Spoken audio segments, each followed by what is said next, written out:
कर्पूरगौरं करुणावतारं संसारसारं भुजगेन्द्रहारं सदा वसन्तं हृदयार्धविन्दे भवं भवानी सहितं नमामि। हर हर शंभू। जय भोलेनाथ। आप सभी को प्रदोष व्रत की ढेर सारी शुभकामनाएं। आप सभी के परिवारजनों पर भगवान भोलेनाथ अपनी कृपा सदैव बनाए रखें। आज की वीडियो में आप सुनेंगे शनि प्रदोष व्रत की संपूर्ण कथा। आपसे अनुरोध है कि कथा को पूरा अवश्य सुनिएगा। कोई भी कथा बीच में अधूरी नहीं छोड़नी चाहिए। सावन महीने का दूसरा प्रदोष व्रत 17 अगस्त दिन शनिवार को रखा जाएगा। शनिवार को पड़ने के कारण इसे शनि प्रदोष व्रत कहा जाएगा। धर्म शास्त्रों में प्रदोष व्रत को बहुत ही फलदायी माना गया है। कहते हैं कि इस दिन यदि प्रदोष काल में भगवान शिव का विधि विधान से पूजन किया जाए तो जीवन में आ रहे सभी विघ्न दूर होते हैं और सुख समृद्धि का आशीर्वाद प्राप्त होता है। लेकिन यह व्रत तभी पूरा होता है जब पूजा के बाद व्रत की कथा को पढ़ा अथवा सुना जाए। तो आज की वीडियो में आप शनि प्रदोष की व्रत कथा को सुनेंगे। तो चलिए आइए कथा को प्रारंभ करते हैं। उससे पहले भगवान भोलेनाथ का ध्यान करते हैं, उसके बाद कथा को प्रारंभ करते हैं। श्री शिवाय नमस्तुभ्यम। ओम नमः शिवाय। पौराणिक कथाओं के अनुसार प्राचीन काल में एक नगर में एक विधवा ब्राह्मणी रहा करती थी। पति की मृत्यु के बाद उसके पास लालन पालन करने का कोई साधन नहीं था, इसलिए वह भिक्षा मांगकर अपना जीवन व्यतीत कर रही थी। रोजाना की तरह एक दिन जब वह भिक्षा मांगकर वापस अपने घर की ओर लौट रही थी तो उसे रास्ते में दो बालक दिखे जो कि अकेले थे और अपना रास्ता भटक गए थे। ब्राह्मणी दोनों बालकों को अपने साथ घर ले आई और उनका पालन पोषण करने लगी। जब वे दोनों बालक बड़े हो गए तो ब्राह्मणी उन्हें लेकर ऋषि शांडिल्य के आश्रम में गई।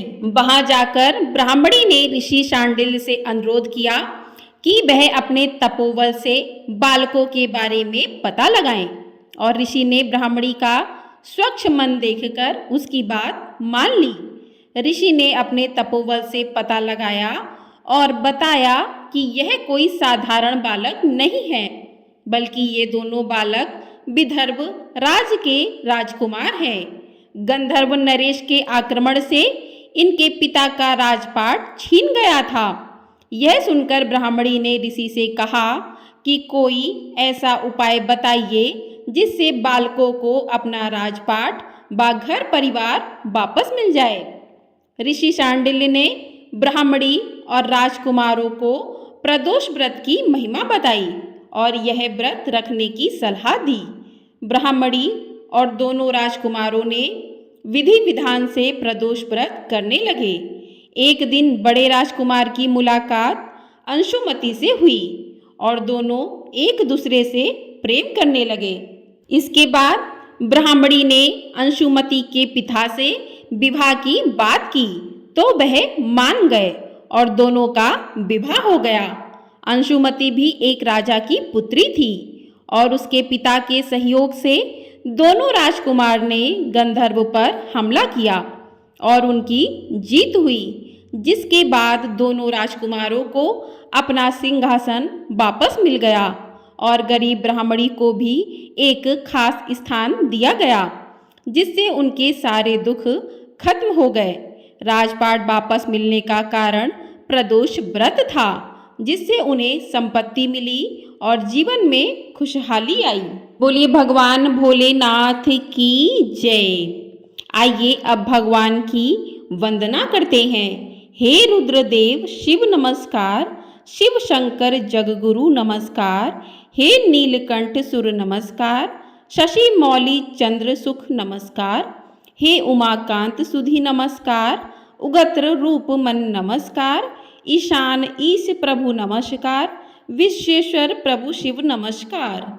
तो इस प्रकार से भगवान शिव की आप वंदना कर सकते हैं। अगर किसी जातक को भोलेनाथ को प्रसन्न करना हो तो उसे प्रदोष का व्रत अवश्य करना चाहिए। इस व्रत को करने से शिव प्रसन्न होते हैं तथा व्रती को सभी सांसारिक सुख तथा पुत्र प्राप्ति का वर देते हैं। अतः इस दिन पूरी श्रद्धा के साथ शिव जी की उपासना करें तो सभी कष्ट और परेशानियां दूर होकर शनि प्रकोप, साढ़े साती, ढैया का प्रभाव कम हो जाता है। प्रदोष व्रत में संध्या के समय जब सूर्य अस्त हो रहा हो एवं रात्रि का आगमन हो रहा होता है यानी प्रदोष काल में, तो भगवान भोलेनाथ की आरती और पूजा की जाती है। इसी समय को ही प्रदोष काल कहा जाता है। इसके साथ ही इस दिन शनिदेव का भी पूजन करना चाहिए, क्योंकि शनि प्रदोष वाले दिन शनिदेव का पूजन करने से जिस पर साढ़े साती ढैया होती है उसका प्रकोप भी कम हो जाता है। आइए अब सुनते हैं भगवान भोलेनाथ की आरती, क्योंकि कथा सुनने के बाद भगवान की आरती करते हैं। जय शिव ओमकारा प्रभु जय शिव ओमकारा, ब्रह्मा विष्णु सदा शिव अर्धांगी धारा। ओम जय शिव ओमकारा, एकानन चतुरानन पंचानन राजे, हंसानन गरुड़ासन वृषवाहन साजे। ओम जय शिव ओमकारा, दो भुज चार चतुर्भुज दस भुज अति सोहे, त्रिगुण रूप निरुखता त्रिभुवन जन मोहे। ओम जय शिव ओमकारा, अक्षमाला वनमाला रुडमाला धारी, चंदन मृग मद सोहे भाले शशिधारी। ओम जय शिव ओमकारा, श्वेतांबर पीतांबर बागंबर अंगे, सनकादिक गरुड़ादिक भूतादिक संगे। ओम जय शिव ओमकारा, करके मध्य कमंडल चक्र त्रिशूल धरता, जग करता जग भरता जग संहार करता। ओम जय शिव ओमकारा, ब्रह्मा विष्णु सदा शिव जानत अविवेका, प्रणवाक्षर के मध्य ये तीनों एका।